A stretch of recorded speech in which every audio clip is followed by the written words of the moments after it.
जी बिस्मिल्लाहिर्रहमानिर्रहीम। अस्सलाम वालेकुम जी।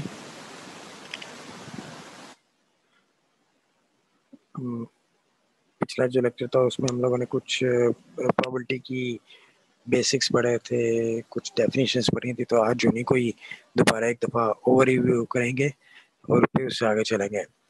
तो जो प्रोबेबिलिटी की डेफिनेशन हम लोगों ने पढ़ी थी वो क्या थी? Probability is a measure or estimation of how likely it is that something will happen or that a statement is true. ठीक है, तो प्रोबेबिलिटी एक ऐसी मैयर है, न्यूमेरिकल मैयर है कि आप एस्टिमेट कर रहे होते हैं कि जो कोई चीज़ हैपन होने वाली है या जो स्टेटमेंट आप कह रहे हैं वो कितनी ठीक है। एग्जांपल लेते हैं, it is very likely to rain today और I have a fair chance of passing annual examination.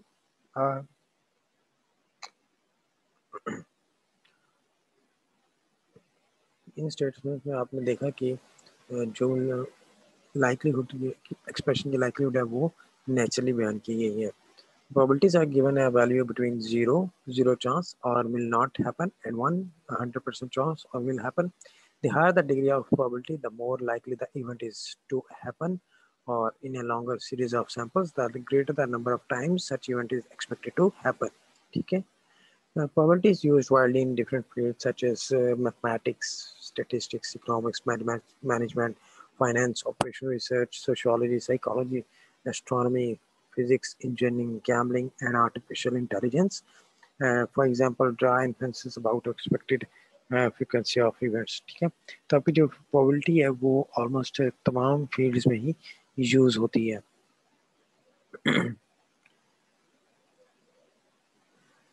The next one is probability theory is best understood through the application of the modern set theory. So for first, we are presenting some basic concepts, notations, and operation of set theory that are relevant to probability. Before proceeding to probability, I think that is the best time to learn some set theory. So what is a set? A set is a well-defined collection of or a list of distinct objects. For example, a group of students, number of books in a library, that is integers between 1 and 100. The objects that are in the set are called members or elements on that set. जो भी आपके set के अंदर मौजूद members होते हैं वो सारे मेंबर्स, जो ऑब्जेक्ट्स होते हैं वो सारे मेंबर्स कहलाते हैं या एलिमेंट्स उस पर्टिकुलर सेट के कहलाते हैं. Sets are usually denoted by capital letters such as A, B, C, Z, for example, while their elements are represented by small letters such as A, B, C, for example, right? So elements are enclosed by braces to represent a set. जो elements होते हैं उनको आप brackets के अंदर close करते हो. For example, there is an set that is A, that is, and A has elements A, B, C, and G. Or there is another set that is called B, and in B they have the members 1, 2, 3, 4, 5. ठीक है, तो आप set इस तरह define करते हैं. Then if X is an element of set A, we write X belongs to A, which read as X belongs to A or X is in A. ठीक है, ये जो E लिखा है वो आपको belonging कर रहा होता है. And if X is not an element of set A, we write X not belongs to A, which read as X it does not belong to A or X is not in A. ठीक है, null or empty set. A set contains no element denoted by phi. जिस set के अंदर कोई भी element ना हो आप उसको नल सेट कहते हो या एम्प्टी सेट कहते हो. Zero is not an empty set, instead it has an element zero. अच्छा देखें, आपके पास कई सेट में आता है जीरो. ठीक है, तो वो जीरो एम्प्टी सेट नहीं है बल्कि जीरो इटसेल्फ खुद भी एक एलिमेंट है. सिंगलेटर और unit set, a set containing only one element. जिस सेट के अंदर सिर्फ एक एलिमेंट होगा वो आपका सिंगलेटर या यूनिट सेट कहलाएगा. जिस तरह आप यहाँ पे देखें, आई represented a set A that have only one element as 1, and the other one is B, a set has B, which has a set only member that is 3. ठीक है, representation of set. और यहाँ पे आप देखें A that is A X, और X क्या है? X स्लैश X सेट का एक एलिमेंट जो है वो X है, जबकि X खुद बजाते खुद क्या है, x is an odd number and x less than 12।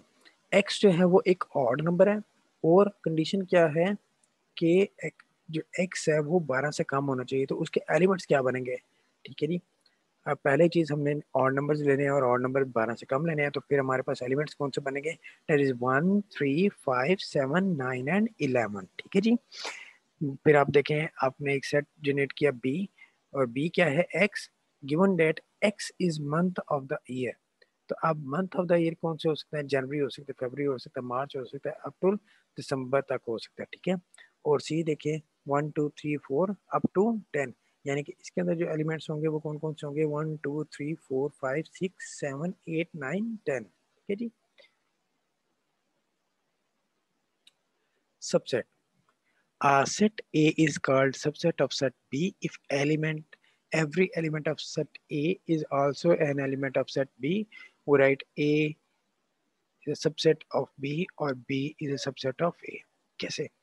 Subset देखिए, अगर आपके A के एलिमेंट्स जो हैं वो B में भी मौजूद हों या B के एलिमेंट्स A में मौजूद हों तो फिर आप सबसेट कहते हैं, ठीक है।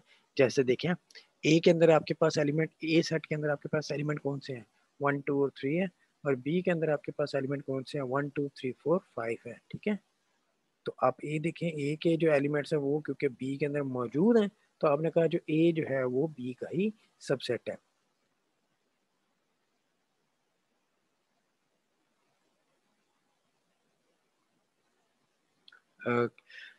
इक्वल सेट्स कौन से होते हैं, two sets A and B are said to be equal, यानी कि ए और बी कभी बराबर तभी बराबर हो सकते हैं जब A is a subset of B and B is a subset of A. कैसे, आप एग्जांपल देखिए, ए के अंदर एलिमेंट्स मौजूद है 1 2 3 और बी के अंदर एलिमेंट्स मौजूद है 3 1 2।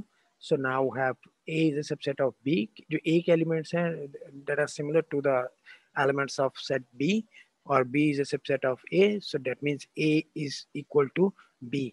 तो इनको हम लोग इक्वल सेट्स कहते हैं। A universal set or space, a large set of which all sets we talk about are subsets denoted by sum s और omega। मतलब आपके जो यूनिवर्सल सेट होता है, अगर आपके बाकी सेट्स जो हैं वो सारे उसके सबसेट्स हों तो वो यूनिवर्सल सेट कहलाता है। देन दे वो हैव द वेन डायग्राम, आप ग्राफिकली रिप्रेजेंटेशन कर रहे हैं सेट्स की कॉन्सेप्ट समझने के लिए। Venn diagrams are used to represent sets and subsets in a pictorial way, in a graphical way, and to verify the relationship among sets and subsets, ठीक है। तो अब हम लोग जो है वो पिक्टोरियल डायग्राम के थ्रू जो है वो देखेंगे कि सेट्स क्या होते हैं, सैम्पल स्पेस क्या है, आपस में इनके रिलेशंस क्या होते हैं, तो फिर आपको ज़्यादा बेहतर अंडरस्टैंडिंग हो जाएगी, ठीक है। In Venn diagram, a rectangle is used to represent the universal set or space। ये जो रेक्टेंगल बनी हुई है और जिसके अंदर एस लिखा हुआ है, ये आपके सभी एलिमेंट्स हैं और ये यूनिवर्सल स्पेस कहलाती है, ठीक है। where as the sets are expressed by circular region, और जो ए के अंदर सर्कल लगा हुआ है, बी के अंदर सर्कल लगा हुआ है, ये आपके सेट्स हैं। अब देखिए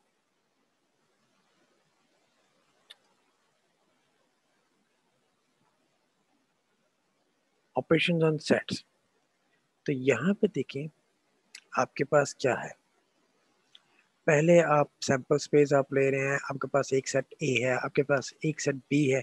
अगर आप एक इनका यूनियन लेंगे तो यूनियन का मतलब ये होगा कि there must be something common.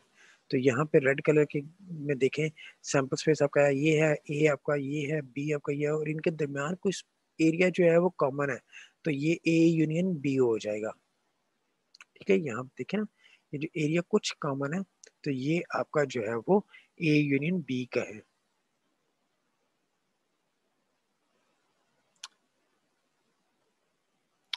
There is a slightly notation का थोड़ा डिफरेंस है।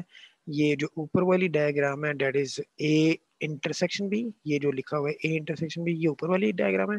ए इंटरसेक्शन बी का मतलब ये है कि अगर इन दोनों में कुछ भी कॉमन नहीं है तो तब आपका ए इंटरसेक्शन बी हो जाएगा, क्योंकि इन दोनों में कोई कॉमन नहीं है तो ये आपका क्या हो जाएगा, नल सेट हो जाएगा कि इन दोनों में कोई भी चीज कॉमन नहीं है। जब कॉमन होगी तो वो यहाँ पे कोई चीज कॉमन आ जाएगी, ठीक है जी।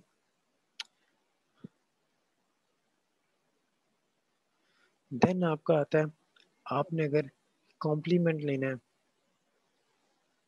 तो फिर एक कॉम्प्लीमेंट, इसका मतलब है कि सैंपल स्पेस में आपके पास ये सारी वैल्यूज है, ठीक है, सैंपल स्पेस आपका ये है सारा, राइट साइड पे आप देखें, और आपने कॉम्प्लीमेंट लेना है, इसका मतलब है कि आपने वो वाली वैल्यूज नहीं लेनी जो ए के अंदर मौजूद है। तो आपने क्या किया, एस माइनस ए कर दिया, तो वो आपके पास ए कॉम्प्लीमेंट आ जाएगा, ठीक है। और सेकंड जो है वो आपने ए डिफरेंस बी लिया, तो इसका मतलब है आप ए माइनस बी कर रहे हैं, ए के एलिमेंट्स बी से माइनस कर रहे हैं, तो आपके पास वो आ जाएगा। और अगर आप बी माइनस ए करेंगे तो बी के एलिमेंट्स आप ए में से माइनस कर देंगे। नेक्स्ट आ जाता है आपके पास लॉज, सेट के कुछ लॉज हैं वो भी देख लीजिएगा।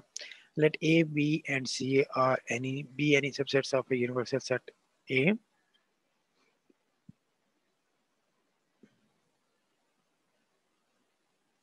ठीक है जी। और कम्यूटेटिव लॉ है जो है वो A union B is equal to B union A, और A intersection B is equal to B intersection A. अब यहाँ पे देखें आपके पास जो है ए डिफाइन हम लोगों ने किया हुआ है, ए के अंदर एलिमेंट्स आपके मौजूद है 1 2, और बी के अंदर एलिमेंट्स आपके मौजूद है 2 3, जबकि सी के अंदर एलिमेंट्स आपके मौजूद है 1 4।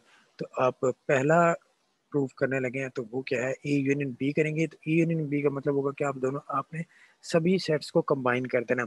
ए के अंदर 1 2 है, 2 बी के अंदर 2 3 है, तो आपके पास ए यूनियन बी क्या बन जाएगा, 1 2 3 बन जाएगा, ठीक है। और इसी तरह बी यूनियन ए करेंगे तो वो भी 1 2 3 बन जाएगा। तो इस तरह ये हमारा कम्यूटेटिव लॉ जो है वो प्रूव हो गया,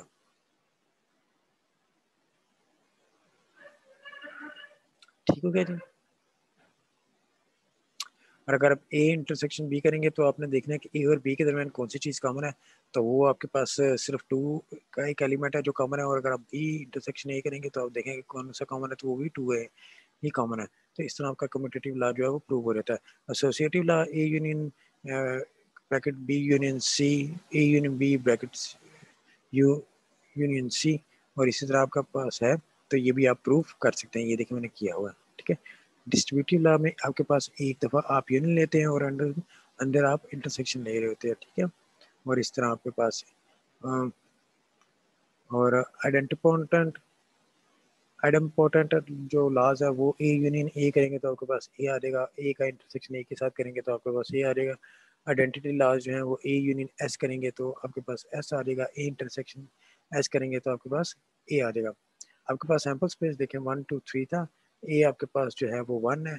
अगर आप ए यूनियन एस करेंगे तो आपके पास 1 2 3 आ जाएगा, that is equal to sample space. अगर आप ए इंटरसेक्शन एस करेंगे तो आपके पास ए और एस के दरमियान सिर्फ एक चीज़ कॉमन है, डेट इज 1, और 1 जो है वो ए का एलिमेंट है। तो ये यहाँ पे देखें डे मॉर्गन्स लॉ है, ए यूनियन बी का कम्प्लीमेंट लेंगे, that is A complement intersection B complement, और ए इंटरसेक्शन बी का complement is equal to A complement union B का कम्प्लीमेंट। ये मेरा हाल है आप लोगों ने काफ़ी फिफ्थ सिक्स 9 10th में पढ़ा है, फिर आप लोगों ने फर्स्ट ईयर सेकंड ईयर में भी पढ़ा है, और मैं बिलीव करता हूँ कि आप लोगों ने बिजनेस मैथमेटिक्स में भी पढ़ा होगा।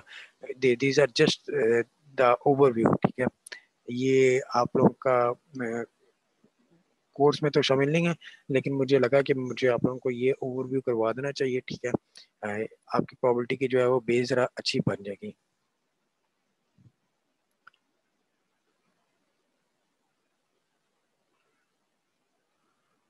अच्छा जी, class of sets, a set of sets is for example A 1 2 3।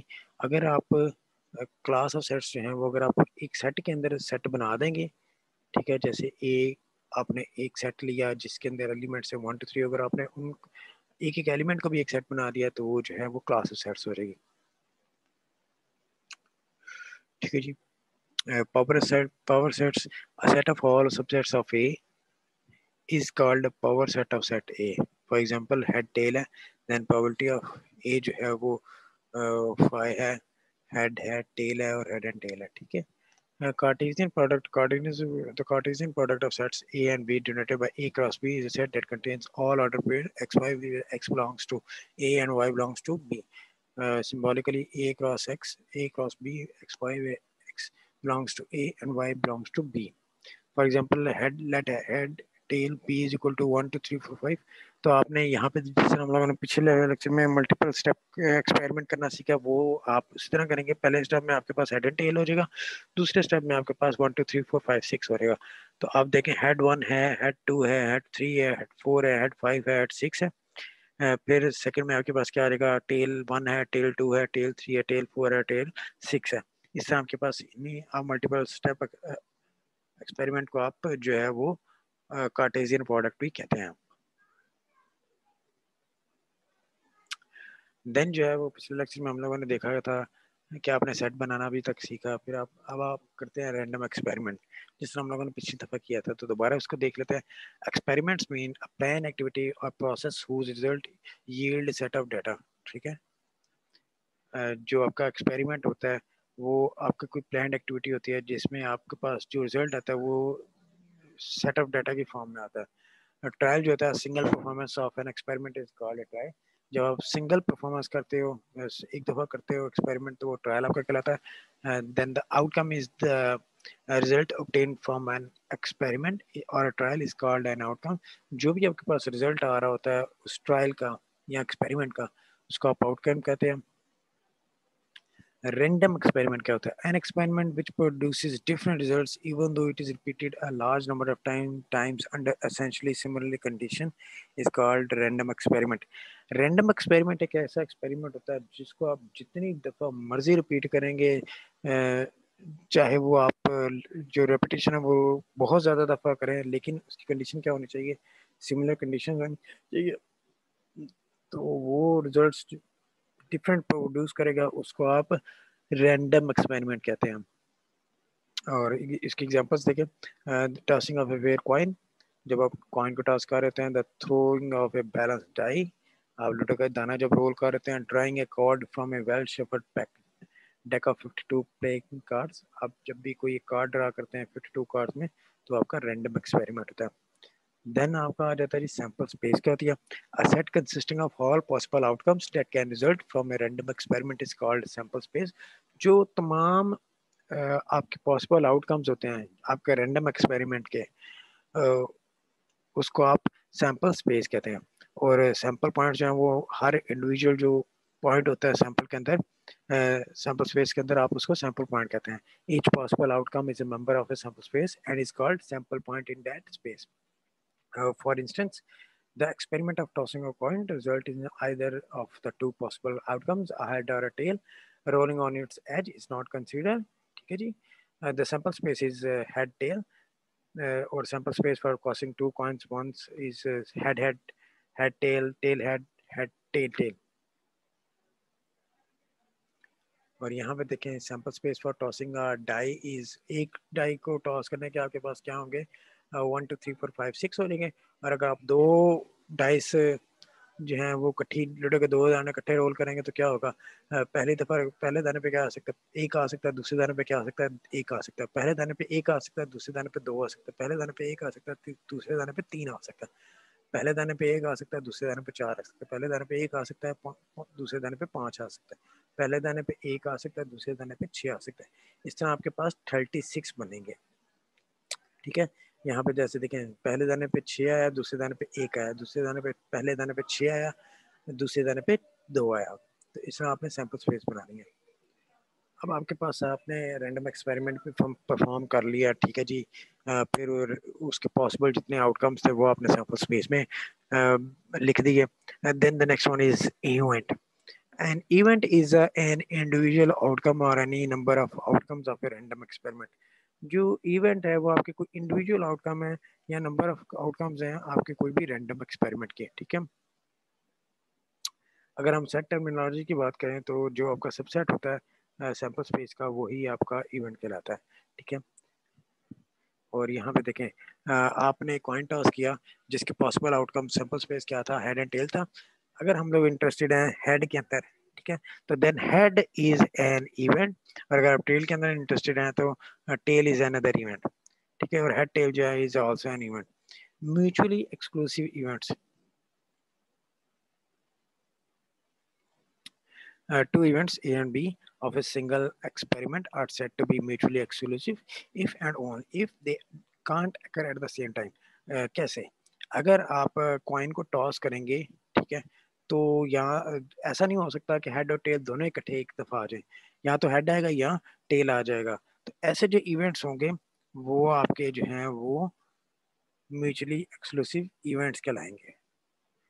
ठीक है जी। यहाँ आप जब दाना लूडो का दाना रोल करते हो तो यहाँ तो इवन नंबर आएगा, यहाँ ऑड नंबर आएगा। ऐसा नहीं हो सकता कि दो तीन इकट्ठे आ जाएं।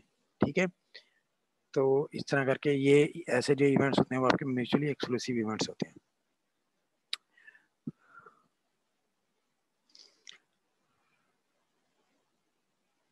Exhaustive events are said to be collectively exhaustive when union of mutually exclusive events is the entire sample space. जब आप जो आपके mutually exclusive events होते हैं, जैसे हमारे पास हेड एंड टेल जो था, हमने कॉइन टॉस किया तो उसके पॉसिबल सैंपल साइज जो है, सैंपल स्पेस जो है वो हेड एंड टेल आया। और जो दो इवेंट्स हैं जैसे कि हेड है और टेल है, ये क्योंकि म्यूचुअली एक्सक्लूसिव है, क्योंकि ये दोनों एक टाइम पे अगर नहीं हो सकते, लेकिन अगर इन दोनों को इकट्ठा किया जाए, यूनियन किया जाए, तो वो क्या बन जाएगा, फिर दोबारा सैंपल स्पेस आपका बन जाएगा। ठीक है, तो ऐसे इवेंट्स जो है वो एग्जॉस्टिव इवेंट्स कहलाते हैं। Equally likely events, two events are said to be equally likely when one event is as likely to occur as the other.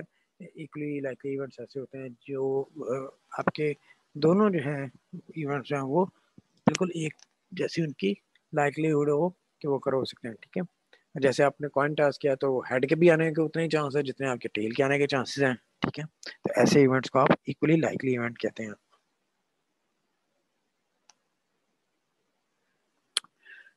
फिर हम लोगों ने बात की थी जी काउंटिंग सैंपल पॉइंट्स के हवाले से। पिछले लेक्चर में हम लोगों ने कुछ रूल्स पढ़े थे, रूल का कॉम्बिनेशन का रूल पढ़ा था, परमुटेशन का रूल पढ़ा था। ठीक है जी।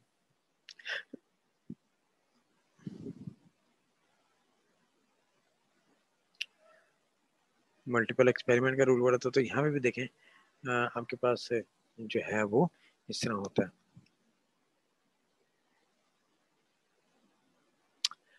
आपके पास जस्ट नोटेशन का डिफरेंस है परमुटेशन में आपके पास जो ऑर्डर होता है डेट इज वेरी इंपॉर्टेंट। ठीक है, जब आप ऑर्डर को कंसीडर करते हो, ठीक है, तो जो है वो आपका परमुटेशन लगता है।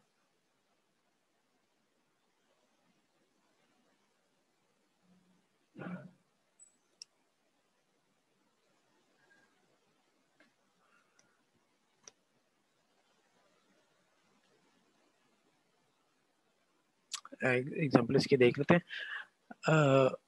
A club consists of four members. How many sample parts are in the sample space when three officers, president, secretary, and treasurer are to be chosen? एक क्लब के मेंबर्स हैं काफ़ी ज़्यादा, एक क्लब के 4 मेंबर्स हैं। ठीक है, और आपने जो है वो चूज़ करने हैं। चूज़ करने में आपने क्या बताया कि प्रेसिडेंट, सेक्रेटरी और ट्रेजर जो है वो लाजमी होना चाहिए। ठीक है, तो आपने क्या किया जनाब, अब आपके पास टोटल 4 मेंबर्स थे जिनमें 3 डिफाइन है। तो आप परमुटेशन पे चला जाएंगे 4p3 4 factorial divided by 4 minus 3 factorial. तो यू हैव 24 ऑप्शंस के आप इन लोगों को इस तरह सेलेक्ट कर सकते हैं।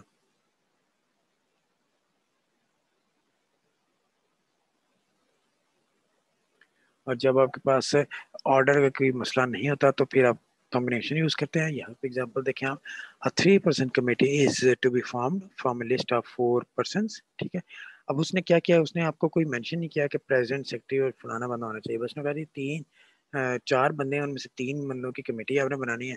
तो आप बता देंगे कितने पॉसिबल आपके पास ऑप्शंस हैं। तो आप क्या करेंगे, 4c3 करेंगे, 4 factorial divided by 3 factorial 4 minus 3 factorial. तो आपके पास जो आंसर है वो 4 आ जाएगा। ठीक है,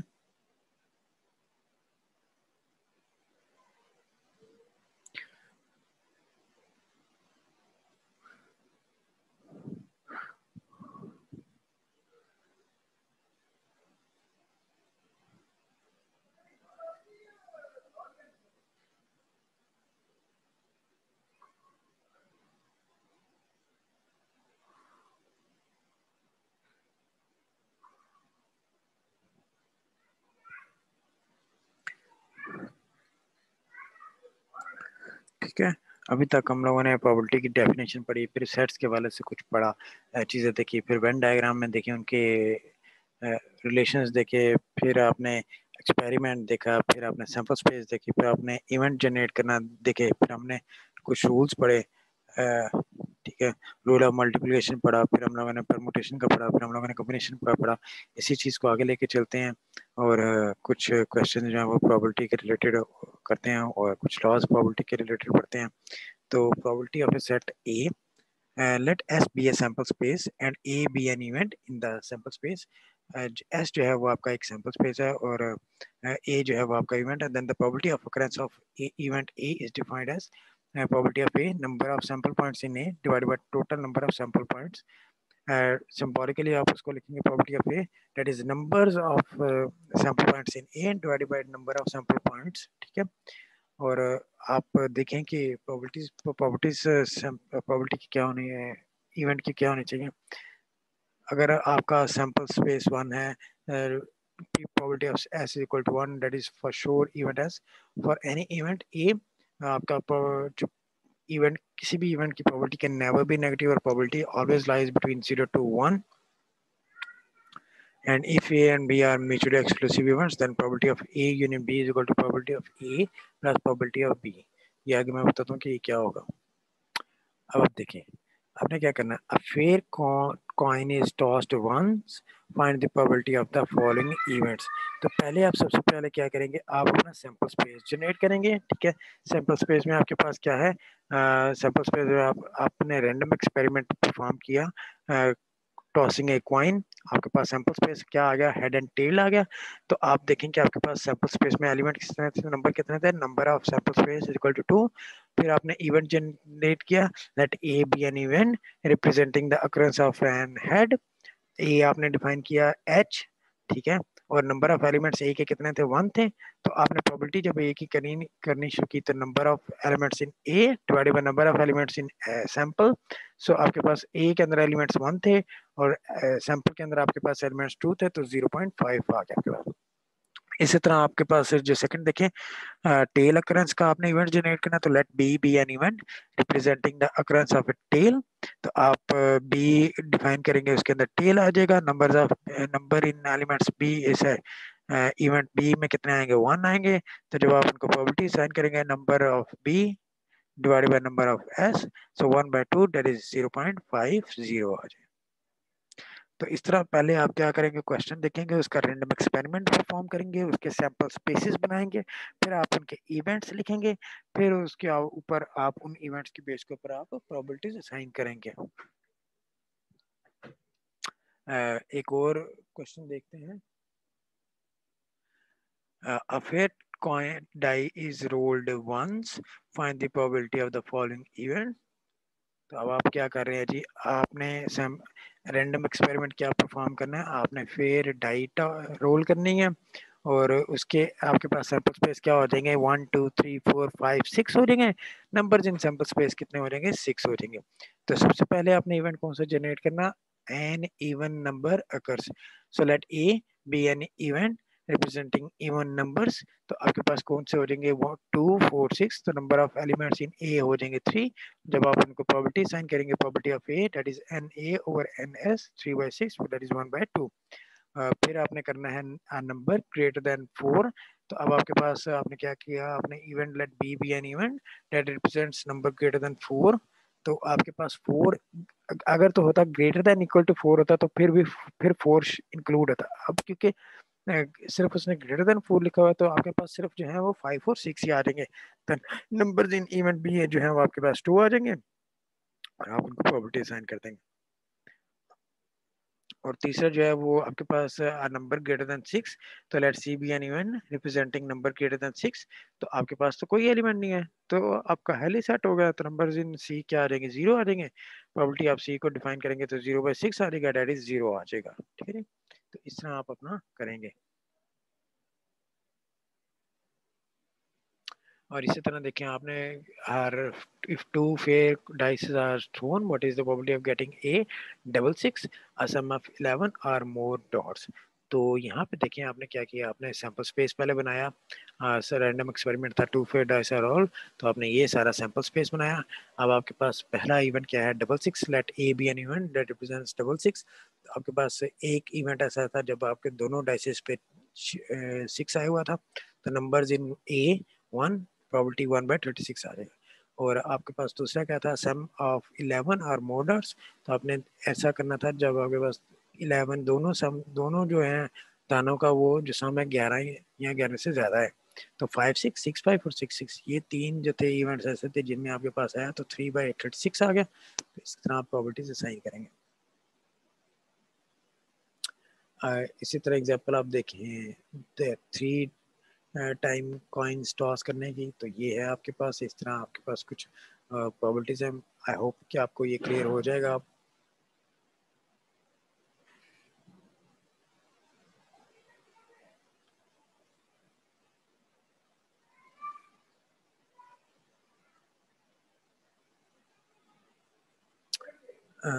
फिर देखेंगे example, an employer wishes to hire 3 people from a group of 15 applicants, 8 men and 3 women, all of whom are equally qualified to fill the position. If he selects 3 at random, what is the probability of 3 will be men? देखिए, एक बंदे ने 3 बंदे higher करने हैं पहले 15 बंदों में से, तो उसको क्या हो जाएगा, सैंपल स्पेस आप बनाएंगे 15C3, दैट इज क्योंकि उसने कुछ मेंशन नहीं किया हुआ, तो आप कॉम्बिनेशन के थ्रू जाएंगे तो आपके पास नंबर ऑफ सैंपल स्पेस आ जाएंगे 455 आ जाएंगे। ठीक है, अब वो जो बंदा है वो इंटरेस्टेड किसके अंदर है, तीनों जो है वो बंदे मैन हो, तो मैन कितने हैं आपके पास 8 हैं, तो let A be an event represents all 3 will be man, n A 8C3 आ जाएगा। ठीक है, 56 आ जाएगा, आप प्रोबेबिलिटी डिफाइन करेंगे 56 डिवाइडेड बाय 454 आ जाएगा। ठीक है जी।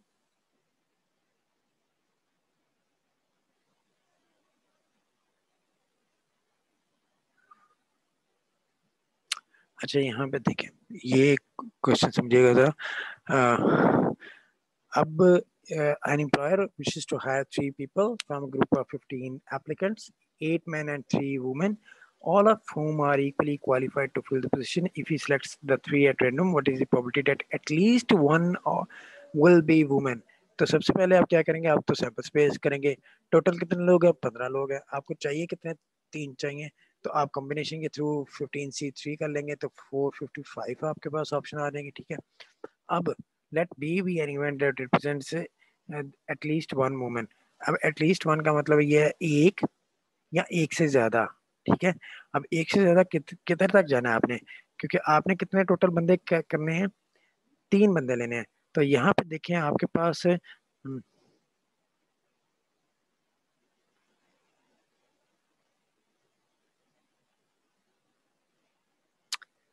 यहाँ पे देखें आप, आपके पास टोटल जो है वो 15 लोग हैं।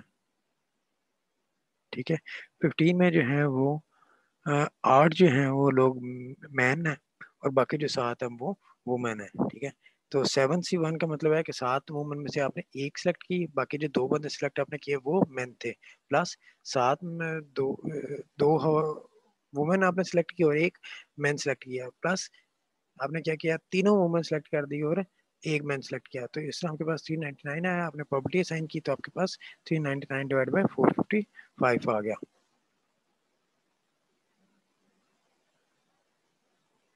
और इसी तरह आप ये वाला भी एग्जांपल जो है वो आई होप कर लेंगे। देन आपके पास आ जाता है कुछ प्रोबेबिलिटीज के लॉज हैं, वो देखेगा। If A is an impossible event that probability of A is equal to 0, अगर तो ए इवेंट जो है वो बिल्कुल नहीं आ सकता तो वो क्या हो जाएगा, उसकी प्रोबेबिलिटी जो है वो 0 हो जाएगी। ठीक है, और अगर if A is a complement to an event A relative to sample space, then S then probability of A complement is equal to 1 minus probability of A complement जो है that is equal to 1 minus probability of A. ठीक है, वो इसका proof देखें आप, probability of A complement that is probability of S minus A, आप इन दोनों को ओपन करेंगे तो probability of S minus probability of A आ जाएगा। प्रोबेबिलिटी ऑफ सैंपल स्पेस जो है वो हमेशा 1 होती है, 1 माइनस प्रोबेबिलिटी ऑफ ए आ जाएगी, तो इस तरह आपके पास जो है वो कैलकुलेट कर लेंगे। यानी कि आपके पास एक की प्रोबेबिलिटी ऑफ ए की होगी तो आप आसानी से उसके कम्प्लीमेंट, यानी कि अगर आपके पास आने की किसी इवेंट के आने की चांसेस है तो किसी इवेंट के ना आने के चांसेस जो है वो आप कंप्यूट कर लेंगे।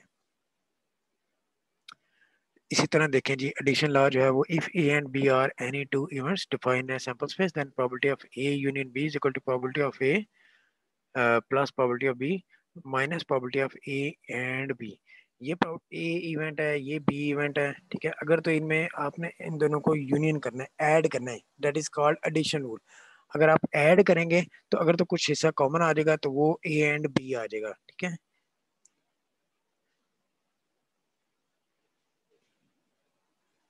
ठीक है, तो आप, और अगर दो इवेंट्स ऐसे हों जिनमें दोनों कुछ कॉमन नहीं है तो फिर क्या आ जाएगा, probability of A union B. आप इसको इंग्लिश में इस तरह भी पढ़ते हैं, प्रोबेबिलिटी ऑफ ए और बी। जहां पे और आएगा वहां पे यूनियन आएगा, जहां पे एंड आएगा वहां पे इंटरसेक्शन आएगा, ठीक है। तो जब कोई इवेंट में आपके पास कॉमन नहीं होगा तो उसके में क्या हो जाएगा, probability of A plus probability of B हो जाएगी। उसी तरह आप प्रोबेबिलिटी ऑफ तीन इवेंट्स के लिए भी आप कर सकते हैं, वो उसका कंपटीशन देखेंगे, कुछ कुछ हिस्सा कॉमन आ जाएगा तो आप उसमें चले जाएंगे।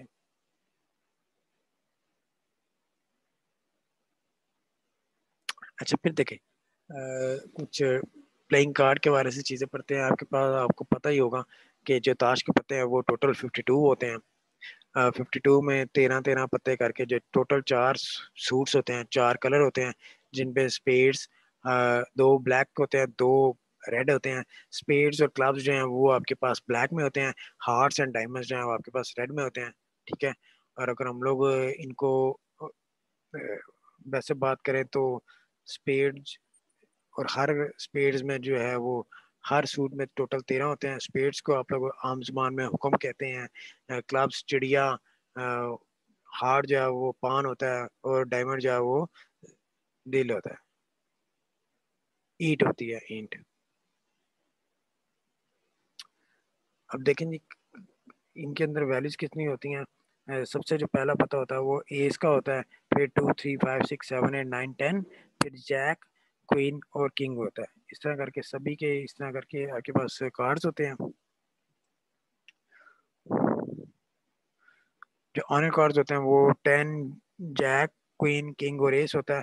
फेस कार्ड जो है जिनके ऊपर शक्ल बनी होती है, that is jack, queen and king होती हैं।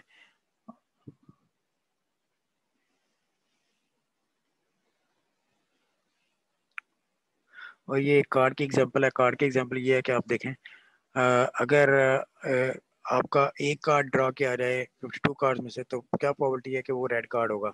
तो हमें पता है कि जो सैंपल स्पेस है वो 52 कार्ड हैं, रेड कार्ड है। रेड कार्ड जो है वो आपके पास दो दो सूट्स हैं वो रेड हैं, तो 26 कार्ड हैं, तो प्रोबेबिलिटी ऑफ ए जो है वो 26 में 52 आ जाएगी।